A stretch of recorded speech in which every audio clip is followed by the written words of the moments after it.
Por el año de 1993, hermanos, en la ciudad de Nueva York,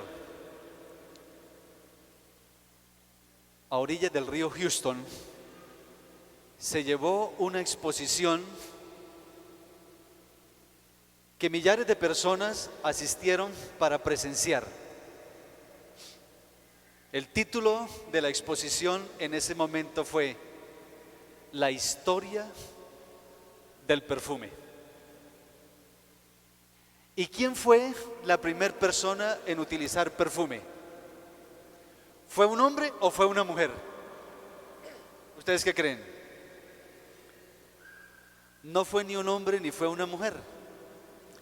3 días antes de haber creado a Adán y a Eva, Dios colocó el perfume en las plantas, en las flores. Y ese fue el origen del perfume. Pero cuando nosotros lo miramos por historia, ¿quiénes son los originadores del perfume? La palabra perfume, del latín per, por, y fume, humo. Por humo o a través del humo, a posterior se le aplicó eso a los líquidos, y se conoce como el olor a través de un líquido, el olor a través de un humo. Pero ¿quién es el que más ha contribuido con el perfume? Yo me pregunto, esta mañana antes de venirnos, consciente o inconscientemente, ¿qué hicimos? ¿Ah? Un perfumito, ¿no? Sea del que venden aquí por la 34 bajando, ¿ves? O sea de esos que compramos en otros lugares que pueden ser más costosos, ¿no? Es como algo natural que el ser humano se eche un perfume. Los egipcios fueron de los primeros en utilizar perfume. Los egipcios fueron los originadores del perfume, entre comillas. Pero cuando yo tomo, hermanos, cuando yo tomo la fórmula, hermano Richard, del perfume, como lo hacían los egipcios, cuando yo leo esto, pienso que lo hizo fue un panadero. Porque el perfume de los egipcios llevaba ajonjolí, almendras y nueces, como para una granola. Lo revolvían, le echaban unos aceites. Los egipcios hacían unas cremas, y esas cremas las damas se las echaban en el cabello para que por donde pasaran pues se sintiera el olor. Pero luego los pueblos bárbaros cogieron y empezaron a crear más otras formas de perfume, lo llevaron a Roma. De Roma se va a Occidente. Dice la historia que Carlos Magno lo trajo y empezaron a formar cada día más especies sobre el perfume. Pero en los últimos 700 años no hay fabricantes más grandes de perfume que los franceses. Y todos queremos tener un buen perfume, porque de una o de otra manera eso es lo que nosotros queremos hacer, y hay diferentes fragancias de lo que es el perfume. Ahora, hay mucha relación entre lo que es el perfume y la historia, lo que les acabo de mencionar. Entre el perfume y la geografía. La gente empezó a descubrir dónde cultivar las plantas dependiendo la altura, la forma, para que las flores o los elementos o los árboles, como el pino, como el ciprés, como la acacia, todos ellos en algún lugar pudieran presentarse para que fuera el perfume. La relación entre el perfume y la geografía. La relación entre el perfume y la parte económica. Mucho dinero que se movía por la industria del perfume. Es más, la historia del perfume tiene que ver también con la química. los procesos y cada una de las cosas que hacían para manejar el perfume. Pero miren, mis hermanos, quiero contarles algunas historias más referente a ello.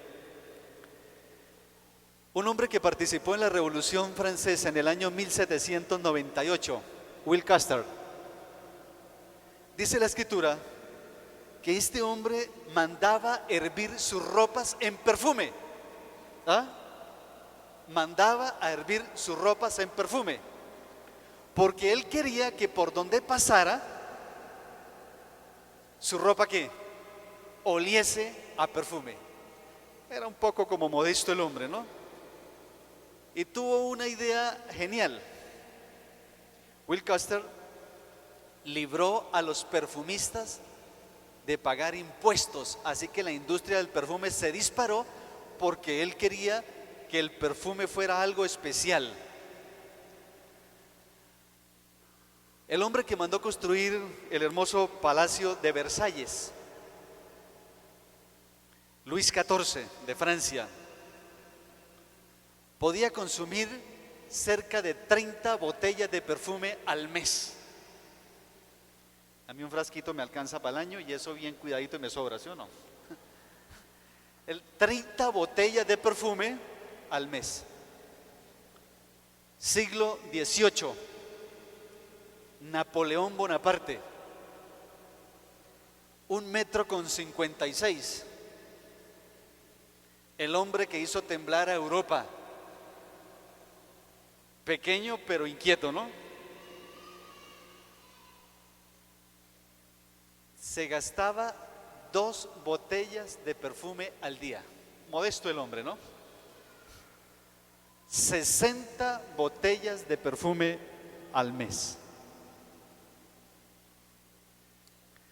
Con esta introducción, hablando de la historia del perfume, en la geografía, en la historia, en lo político, en lo económico, la pregunta es: ¿qué tiene que ver el perfume con la religión? El perfume y la religión. Libro de Éxodo, capítulo 30, versículos 34 al 38. Libro de Éxodo, capítulo 30. ¿Le gustará el perfume a Dios? ¿Qué piensan ustedes? Libro de Éxodo, capítulo 30, versículo 34 al 38. Dice la escritura: dijo además Jehová a Moisés. No lo mandó decir por un profeta, no lo mandó decir por un apóstol. Dios mismo se lo dijo a Moisés y le dijo: mira, Moisés, toma especias aromáticas, estacte y uña aromática, gálbano aromático e incienso puro, todo en igual cantidad. 4 cosas, 25% de cada uno. El hermano que me está ayudando con las citas bíblicas, Éxodo 30, versículo 34 al 38, para beneficio de los que no traen la Biblia, ¿no? Que no debería ser así. Disculpen, ¿no? De 4 clases, cada uno del 25%. Y le dijo cómo lo iría a hacer. Versículo 35. Harás con ellos, según el arte del perfumador, un incienso puro y santo, dice en mi Biblia. Molerás parte de él en polvo fino y lo pondrás delante del testimonio en el tabernáculo de reunión, donde yo me mostraré a ti. O será cosa, ¿qué cosa, hermanos? Mira, hermano, para un estudioso sencillo de la Biblia, una cosa es ser santa y otra cosa es ser santísima. Y el Señor se tomó la atribución de decir que ese polvo fino, que era según el arte del perfumador, no fuera santo, sino fuera ¿qué cosa? Santísimo. Será cosa santísima. Y miren, yo a veces escucho por ahí entre bambalinas, ¿no? Así, porque a veces uno no es que sea chismoso, sino que cuando va pasando escucha, ¿no? Julanita tiene un perfume como el que tiene Julanita, ¿no? O sea, y a veces es como maluco cuando alguien tiene un perfume del otro, ¿no? O sea, esto, aquí entre comillas, eso no pasa aquí. Pero ¿qué dice el versículo 37? Miren, mis hermanos, como este incienso que harás, no haréis otro según su composición. Será cosa sagrada a Jehová. El Señor es exclusivo. El Señor es exclusivo. Hay un lugar por ahí donde uno trata de comprar una camisita y uno mira 10 de las mismas, ¿no? Pero hay otro lugar donde el Señor le dice a uno, mire, de estas se traen 2 o 3, porque uno no quiere estar como tan repetido, ¿no? Y esta dice, su composición será santísima, será sagrada. Y mire lo que le sucede al que la llegue a utilizar. Versículo 38. Cualquiera que haga otra como esta para olerlo, será, versículo 38, será eliminado, será cortado dentro del pueblo. Lo que Dios quería, mis hermanos, era que el lugar donde Él se presentara debía ser un olor agradable. Debería tener algo bien especial, porque se presentaba o se tomaba la presencia del Señor. Es más, hermanos, cuando usted mira la vestimenta del sacerdote, había un lino especial, había una camisilla especial, había una forma especial, un atuendo, porque era la representación del Señor en esta tierra.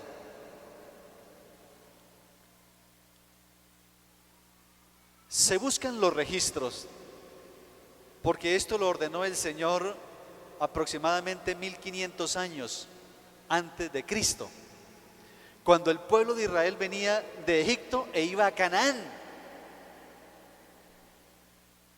Y no hay un solo registro en la Biblia donde el pueblo de Israel haya fallado en el perfume. Hasta el año 70 después de Cristo, 40 años después de la ascensión, el perfume se seguía utilizando de manera correcta en el santuario, en el templo. Cuando los romanos, entraron para acabar el templo, pues allí terminó lo del perfume en el santuario. El Señor allá en el monte Sinaí le dio los 10 mandamientos. Le dijo en Éxodo 25, harán un santuario para mí, yo habitaré en medio de ellos. Y el pueblo falló en la adoración, y el pueblo falló en guardar su sábado. Llegó un día el Señor y le dijo, mire, no quiero más los sábados, me son una carga. El que sacrifica un cordero es como si matara un cerdo, porque el pueblo se reunía para hacer fiestas y no adoraban como Dios quería. Ninguno falló en el perfume. Fallaron en la ley, fallaron en la adoración, pero en el perfume el pueblo fue fiel. Eso es historia del Antiguo Testamento. Nuevo Testamento, San Juan capítulo 12. San Juan capítulo 12 del 1 al 8 es la historia de una mujer que se llama ¿cómo? María, ¿qué? María Magdalena. Vino Jesús a Betania, donde estaba Lázaro, estaba muerto, ya le había resucitado los muertos. Vamos a adelantarlo un poco más. Versículo 2. Hicieron allí una cena y estaba Marta, Marta servía y Lázaro era uno de los que estaban sentados a la mesa con él. Versículo 3. Entonces María tomó una libra ¿de qué? De perfume. Alguien preguntaba, ¿le gusta el perfume a Dios? ¿Le gusta? A veces decimos cuando una persona se echa el perfume o cuando uno entra al ascensor, ya ha salido una persona, uno puede saber si salió una dama o salió un caballero, ¿no? Y si uno sabe que estuvo trapeando o se echó un buen perfume, ¿no? Porque ahí huele como a bombril, el del La Bomati dice, bueno, pero uno sabe y dice, bueno, qué calidad del perfume, ¿no? Pero aquí dice que fue el perfume de alabastro, de nardo puro, de mucho precio, y ungió los pies de Jesús y con sus cabellos los enjugó. ¿Había pensado usted que el perfume está relacionado con nuestro Dios? ¿Que a Dios le agrada el perfume y que de alguna manera en la Biblia hay más de 36 relatos que hablan del perfume? Es más, a mí el tiempo me preocupa, pero yo quiero que abran sus Biblias conmigo en el libro de Efesios, capítulo 5. Efesios capítulo 5.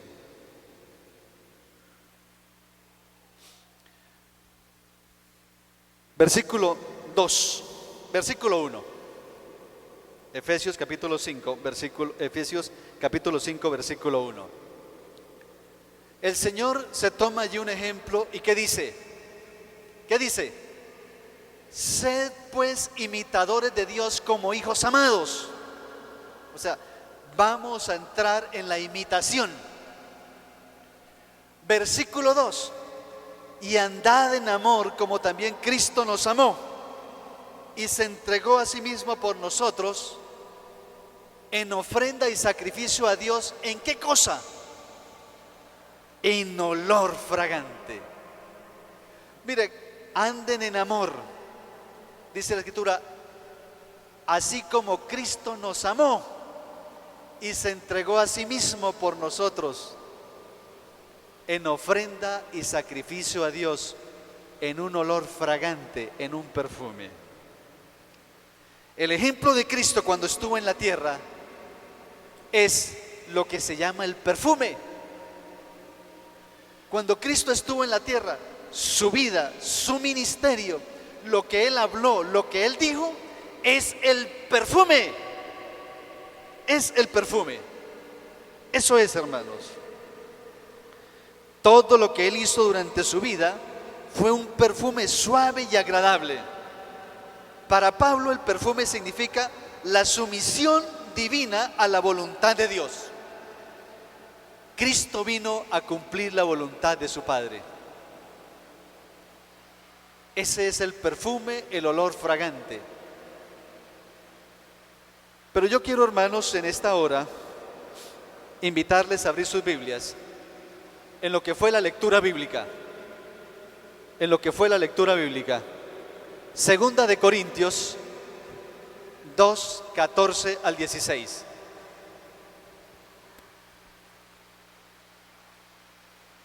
Sé que, hermanos, la lluvia nos hace perder un poquito el sonido, pero ¿estamos escuchando bien? Listo, no hay problema.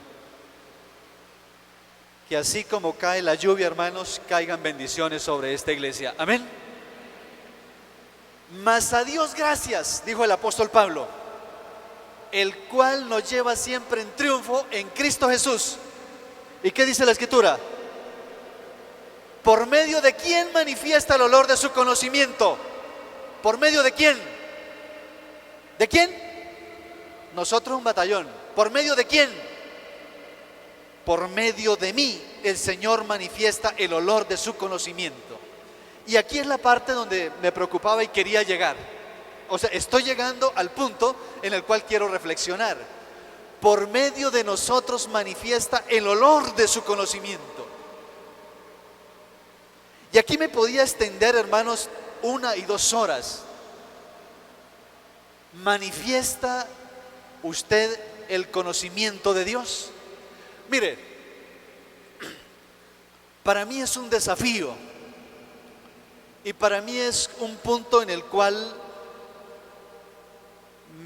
me esfuerzo, me esmero, y ustedes saben, lo he luchado, hermanos, por 4 años en este lugar y durante mi ministerio en otros lugares, a que el pueblo de Dios se aprenda los mandamientos. Amén. A que el pueblo de Dios se aprenda las creencias, las doctrinas de la iglesia. Que no pase lo que el profeta dijo en Oseas 4:6.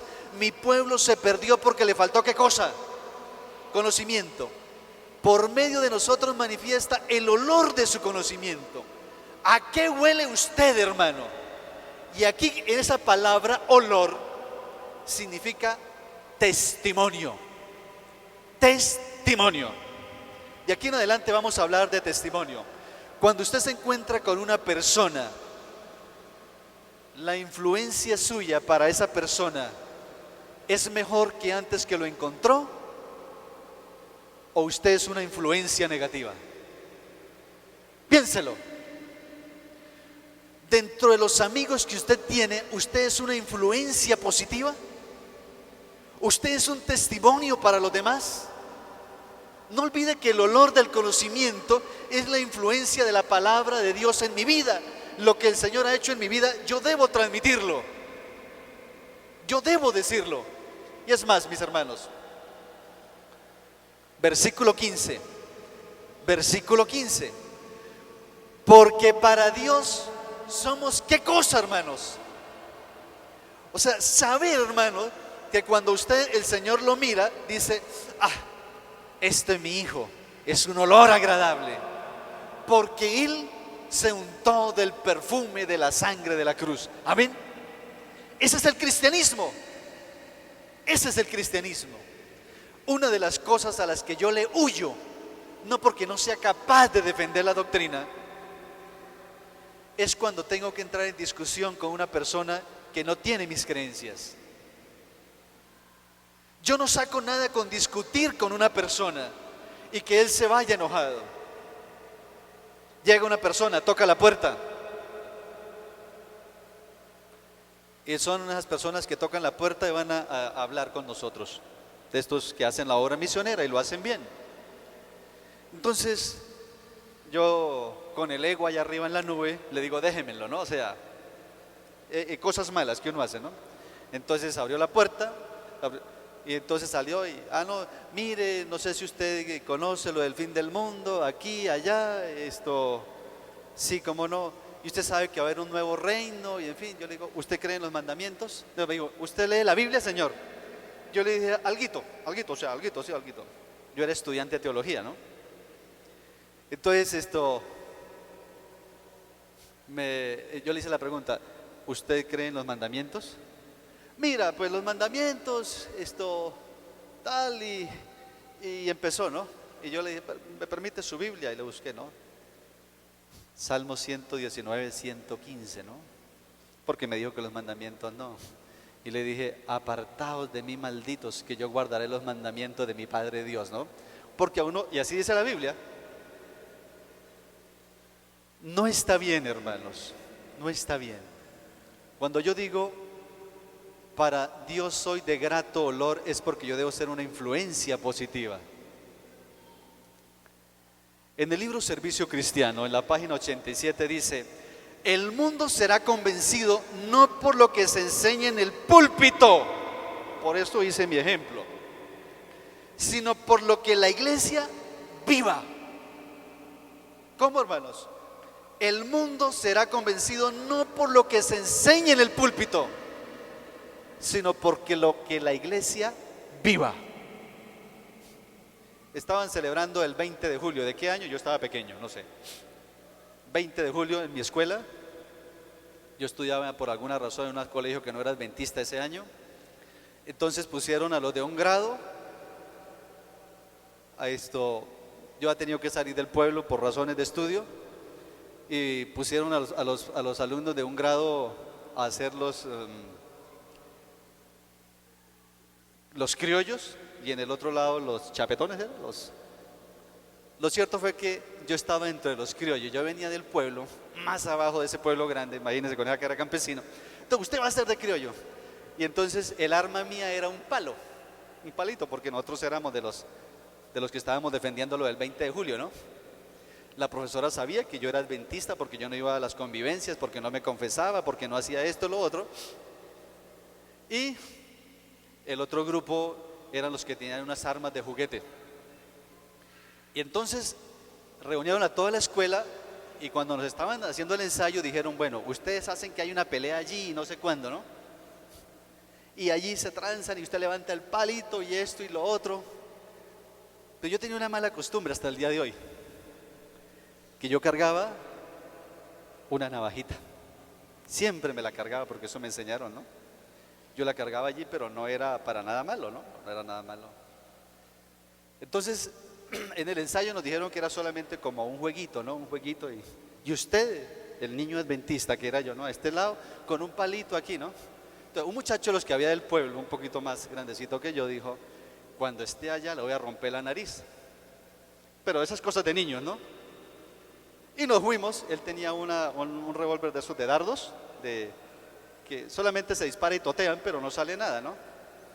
Así que cuando empezamos el jueguito, yo estaba allí y él ni corto ni perezoso se vino y me disparó, pues risa, ¿no? Todo.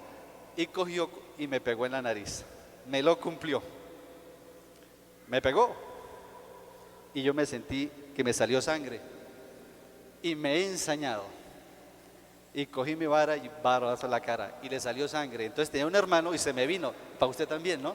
Cuando estaba en eso, ya había herido dos muchachos, la profesora me cogió de la camisa y me sacudió y me dijo, estos adventistas, ¿no? Estos adventistas, ¿no? O sea, me sacó en cara eso, ¿no? Estos adventistas.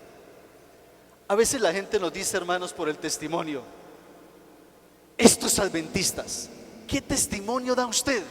¿Qué testimonio doy yo? Para Dios somos, ¿qué cosa? Grato olor. La Escritura me presenta y me enseña, hermanos, que cuando el apóstol Pablo escribió 2 de Corintios 2:14 al 16, él lo hizo conociendo lo que sucedía en Roma. Roma gobernaba y conquistaba otros reinos.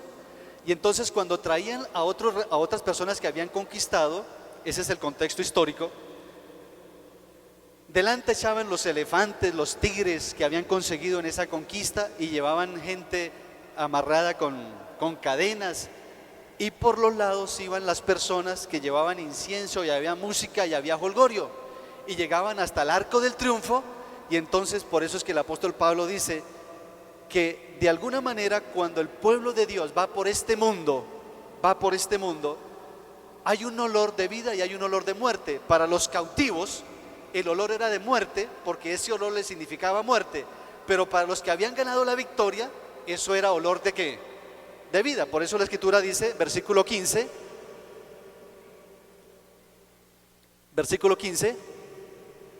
porque para Dios somos de grato olor de Cristo en los que se salvan. Y versículo 16 dice, y en los que se pierden, ¿qué cosa? Ciertamente olor de muerte, ciertamente olor de muerte. Ahora, vienen algunas observaciones que quiero hacer, hermanos. ¿Sienten el perfume del cristianismo en su familia? ¿El perfume de su cristianismo, de su vida religiosa, se siente en el vecindario? Algunos de ustedes pueden ser solo los adventistas en su familia. ¿Sienten el perfume del cristianismo en su trabajo? ¿Sienten el olor del perfume en su universidad? ¿Es usted una influencia positiva para sus amigos? Sin Cristo, mis hermanos, no hay vida. Y si no hay vida, hay muerte, y los muertos son desagradables, el olor es desagradable.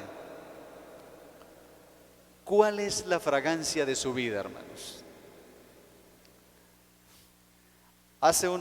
Quizás el año anterior, Diego Manrique estaba teniendo aquí una escuela sabática y él contó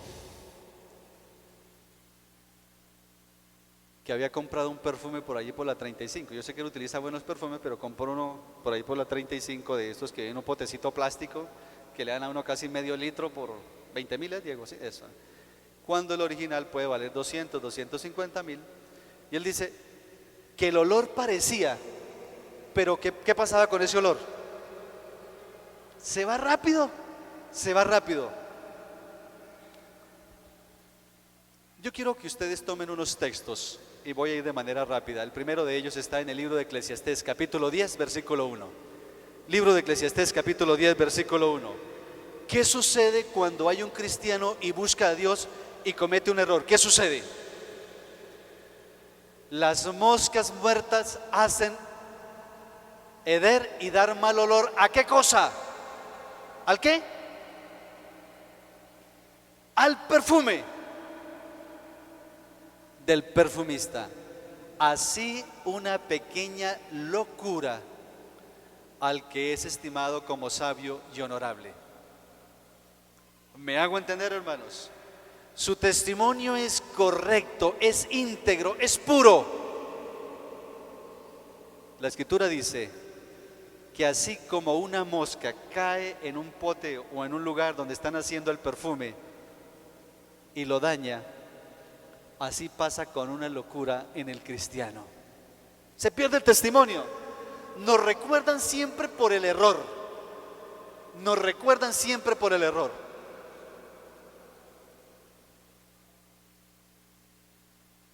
Usted es tenido por honorable, por sabio, pero usted comete un error y daña su vida espiritual. Eclesiastés 7:1 dice que es mejor la buena fama que el buen perfume. ¿Ven, hermanos, cómo es el testimonio? Es mejor la buena fama que el perfume. Quiero tomar de manera rápida 5 conceptos para terminar. 5 áreas de nuestra vida que debemos cuidar. 1. Proverbios 23:7.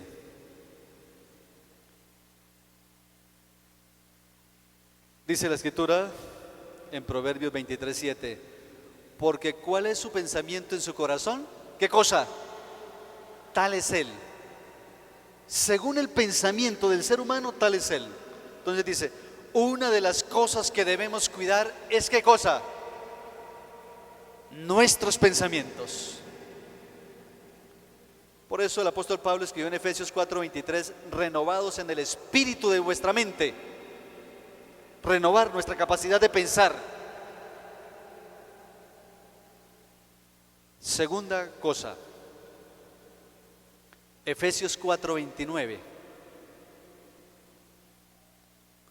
Dice la Escritura, ninguna palabra corrompida salga de vuestra boca, sino la que sea buena para la necesaria edificación a fin de dar gracia a los oyentes. ¿Qué debemos cuidar? Las palabras. Debemos cuidar el pensamiento, debemos cuidar las palabras. Yo quiero que me ayude con otro texto que quiero colocar allí. Juan 12:49. Juan 12:49. Porque yo quiero que usted aprenda qué palabras son las que ustedes repiten. Porque yo no he hablado por mi propia cuenta. El Padre que me envió, Él me dio mandamiento de lo que he de decir y de lo que he de hablar. ¿Cómo, hermanos? Cuando yo leo, hermanos, cuando usted empieza, un ejemplo, hermanos, yo debo estar repitiendo constantemente las creencias, las doctrinas, porque se me olvidan, los mandamientos, las bienaventuranzas como parte de mi devoción. Y cuando usted está hablando, eso le viene a la mente. Hermanos, es que eso le viene, porque yo no he hablado por mi propia cuenta. El Padre que me envió, Él me dio mandamiento de lo que he de decir. Cuando usted habla con una persona, mis apreciados, dice esas cosas, habla en nombre del Señor, su vocabulario está acorde con lo que usted cree. Reflexiones. Apocalipsis 19:8. Y a ella le fue concedido vestirse de lino fino, resplandeciente y limpio, porque el lino fino es las acciones justas de los santos. Debemos cuidar el área de nuestras acciones, nuestro accionar, las buenas obras, pensamiento, palabra y acción. El lino fino es las acciones justas ¿de quiénes? ¿Y quiénes son los santos? Ahí sí la respuesta nos queda un poco como más difícil de pronunciar, ¿no? Hermano, un santo es el que cree en la sangre preciosa de Jesucristo que lo puede limpiar de todo pecado. Podrán decirme 20,000 cosas. Yo soy justificado por la gracia, por la fe en mi Señor Jesús, cuando Él murió, yo me acojo a ese sacrificio y Él pagó por mí. Si alguien no lo quiere creer, yo no se lo puedo exponer de otra manera. Él pagó lo que tenía que pagar yo. Dice las acciones justas, santas. 1 Corintios capítulo 15, versículo 33. Escúchenme, hermanos, esta es dura, esta es dura. No erréis, no erréis. Las malas conversaciones corrompen las buenas costumbres. Solo que encontré también una versión que dice las malas compañías. ¿Cómo es, hermanos? Las malas compañías. Mira, hermanos, yo no le estoy diciendo que usted no puede tener amigos que no sean incorrectos, desde luego, ¿no? Vivimos en un mundo como tal. Pero si usted tiene un amigo que es bebedor, ¿qué le va a decir? Venga, leemos la Biblia. Si usted tiene un amigo que tiene la tendencia a ser infiel, ¿cuál es la influencia? Pastor, mi corazón es grande y en él caben 2 mujeres. Lo decía un día riéndose. Su vida es un fracaso. Su esposa se quitó la vida. No es rey, las malas compañías, dice una versión, corrompen las buenas costumbres. Cuidemos los pensamientos, cuidemos las palabras, cuidemos las acciones y cuidemos nuestros amigos. Pero hay un punto con el cual quiero cerrar, hermanos. Está en el libro de Proverbios 16, 18.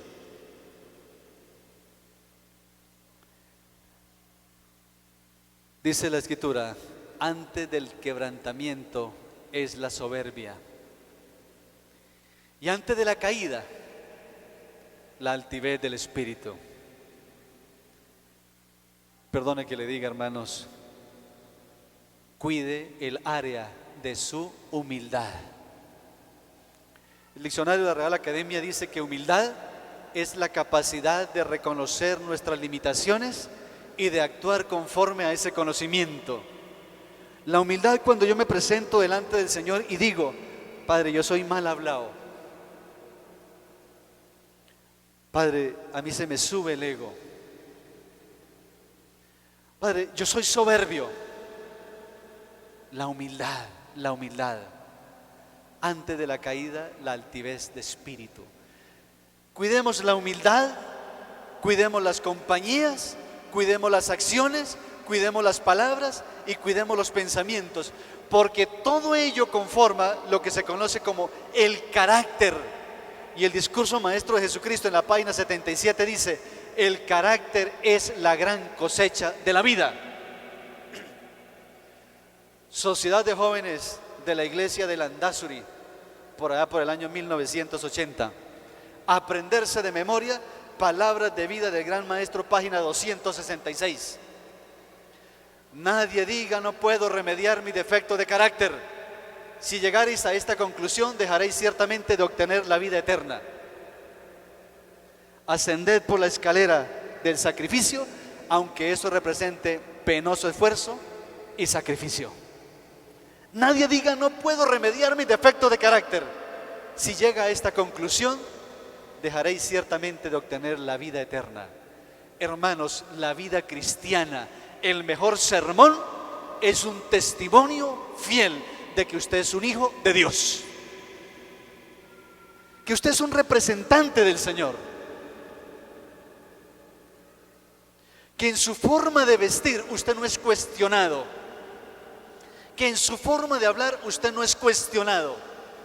Una hermana me decía, pastor, pare en plataforma y diga, no, yo quiero mostrar al Señor el ejemplo de Jesús cuando Él dice, sed imitadores de mí, sed imitadores, imítenme a mí en su hablar, en su vestimenta. Cuando a los discípulos se les llamó por primera vez cristianos en Antioquía, dice la historia que se les llamó cristianos porque no se conocía la palabra cristianos. Se les llamó cristianos porque comían como Jesús, hablaban como Jesús, vestían como Jesús, caminaban como Jesús. ¿Por qué se me conoce a mí como cristiano? Piense, esta mañana cuando salí traje la Biblia, no, porque en el celular está, ¿sí o no?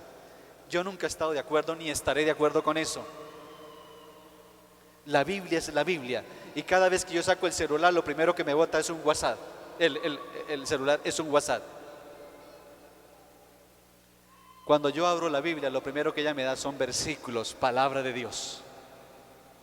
Porque la palabra de Dios es viva y eficaz, dice el libro de Hebreos capítulo 4, y más penetrante que toda espada de dos filos, que llega y penetra el alma, los huesos, los tuétanos, discierne los pensamientos y las intenciones del corazón, dice la Escritura. Mi hermano, yo quería decirles que muchas personas no escucharán la palabra de Dios, pero verán en usted una persona diferente, desde cómo usted saluda, desde cómo usted habla, viste, del trato con los demás. Ese es el verdadero perfume del cristiano. Y Dios quiere en todo lugar manifestar el olor de su conocimiento. El olor de su conocimiento. Y cada oportunidad que usted pueda hablar de Dios, usted esparce el olor de su conocimiento. Mira, hermanos, un día mientras estudiaba allí en Andrews, tomamos un vuelo y me tocó hacerme al lado de un señor que era exportador de flores. Un hombre con una camisita de estas que tiene un caballito y un palo de golf, ¿no? De estas polo finitas, bien presentadito él. El marco de sus lentes era dorado, yo sé que no era fantasía. Un hombre muy culto, y empezó a hablar. Y me dijo que a qué me dedicaba. Y yo dije, llegamos donde era, ¿no? O sea, yo venía cansado. Por aquello de los vuelos, nos había tocado quedarnos toda la noche allí para poder madrugar. 2 horas, más o menos, me preguntó de la Biblia, de la Biblia, de la Biblia, de la Biblia. Yo a lo último, yo ya estaba cansado y el hombre no cesaba. Le di algunas direcciones de la iglesia adventista. Yo siempre me pregunto, ¿puedo esparcir yo el olor del conocimiento del Señor? Por eso es mi inquietud. Uno no puede dar de lo que no tiene. Si usted no tiene ni el conocimiento de la doctrina de Dios, ¿de qué va a dar testimonio?